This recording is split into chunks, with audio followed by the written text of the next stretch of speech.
Hey, what's up, guys, and welcome back to my reading journey. Hope you're all doing absolutely fantastic. And today, as usual, we're going to continue with the Discourses by Epictetus. And I'll read to you the chapter 24, to one whom he did not think worth him.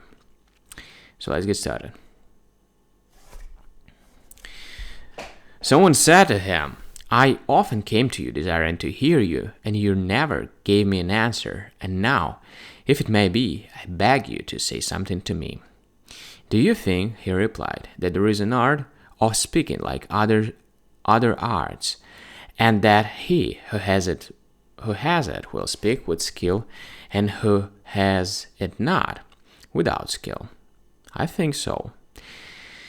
Is it true, then, that he who by his speech gains benefit himself and is able to benefit others, would speak with skill, and he who tends to be harmed himself and harm others would be unskilled in the art of speaking? Yes, you would find that some are harmed, some benefited. But what of the hearers? Are they all benefited by what they hear, or would you find that of them to some are benefited and some harmed? Yes, that is true of them too, he said. Here too, then, it is true that those who hear with skill and are benefited, and those who hear without skill are harmed. He agreed. Is there then a skill in hearing as well as in speaking? So it appears.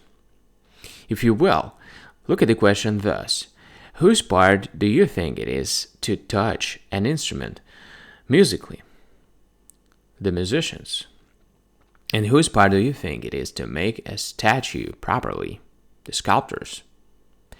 Does it not seem to you to require any art to look at a statue with skill?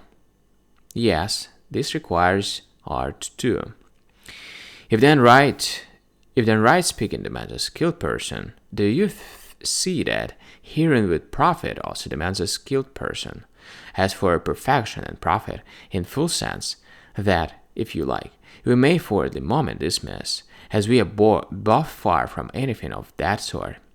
But this, I think everyone would admit, that he who is to listen to philosophers must have at least some practice in listening. Is it not so? Show me then what it is you would have me speak to you about. What are you able to hear about? About things good and bad? Good what? A good horse? No. A good ox? No. What then? A good man? Yes. Do we know then what man is, what his nature is, what the notion is? Are our ears open in any degree with regard to this? Nay, do you understand what nature is, or can you in any measure follow me when I speak? Am I to demonstrate to you? How am I to do it? Do you really understand what demonstration is, or how a thing is demonstrated, or by what means, or what processes are like demonstration without being demonstrations? Do you know what is true, or what is false? What follows what? What is in conflict, or disarrangement, or discord with what? Can I rouse you to philosophy? How can I show you the conflict of the multitude, their disputes, as to things good and evil, useful and harmful, when you do not so much as know what conflict is? Show me then what good I shall do you, what I shall do you by conversing with you. Arouse my interest. As the sheep when he sees the grass that suits him, his desire rose to it, but if you set a stone or laugh by him, he will not be roused. So there are in us certain natural inclinations toward discourse when the appropriate hearer appears and provokes the inclination. But if he lies there like a stone or a piece of grass, how can he rouse a man's will? Does the vine say to the farmer, attend to me? No, its very appearance shows that it will be to his profit to attend to it, and so calls out his energies? Who does not answer the call of winning and saucy children to play with them and crawl with them and talk nonsense with them? But who wants to play or bray with an ass? However small he may be, he is still an ass. Why then do you say nothing to me? There is only one thing I can say to you, that he who is ignorant, who he is, and for what he is born, and what the world is that he is in, and who are his fellows, and what things are good and evil, noble and base, who cannot understand reasoning or demonstration, or what is true or what is false, and is unable to distinguish them, such a man will not follow nature in his will to get or to avoid, in his impulses or designs, in assent, refusal, or withholding of assent. To sum up, he will go about the world deaf and blind, thinking himself somebody, when he is really nobody. Do you think there is anything new in this? Ever since the race of man began, have not all errors and misfortunes arisen from this ignorance? Why did Agamemnon and Achilles quarrel with one another? Was it not because they did not know what was expedient or inexpedient? Did not one say that it was expedient to give back Chryseis to her father, and the other that it was not?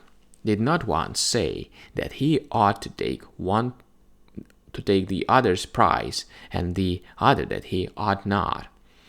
Did not this to make them forget who they were, and for what they had come? Let be, man. What have you come for? To win woman for your love, or to make war? To make war. With whom? Trojans or Greeks? Trojans. Why then do you leave Hector and draw your sword on your own king? And you, best of men, have you left your duties as a king, trusted with clans and all their mighty cares? Homer Iliad. To fight a duel for a paltry damsel with the most warlike in your allies, Elias, whom you ought by all means to respect and guard, do you show yourself inferior to the Carthus, high priest, who pays all attention to you noble gladiators? Do you see what ignorance has to things expedient leads to? But I too am rich. Are you any richer than Agamemnon? But I'm handsome as well. Are you any handsomer than Achilles? But I have a fine head of hair. Had not Achilles a finer? Had golden hair too, and he did not comb and smooth it to look fine? But I'm strong. Can you lift a stone as big as Hector or Ajax could? But I'm noble too. Was your mother a goddess, or your father of the seed of Zeus? What good do these things do Achilles when he sits weeping for his darling mistress? But I'm an orator, and was not he? Did not you see how he handled Odysseus and Phoenix, the most eloquent of the Hellenes? How he shut their mouth. This is all I can say to you, and even this I have no heart for. Why? Because you do not excite my interest. Is there anything in you to excite me, as man who keeps horses and excited at sight of a well-bred horse? Your poor body, you make an ugly figure. Your clothes, they are too luxurious. Your air, your countenance, there is nothing to see. When you wish to hear a philosopher, do not say to him, "You say nothing to me," but only show yourself worthy to hear, and you will see how you will rouse him to discourse. Alright, guys, so thank you for joining me today on this reading session. As usual, we're going to continue tomorrow. Thank you, see you, and bye.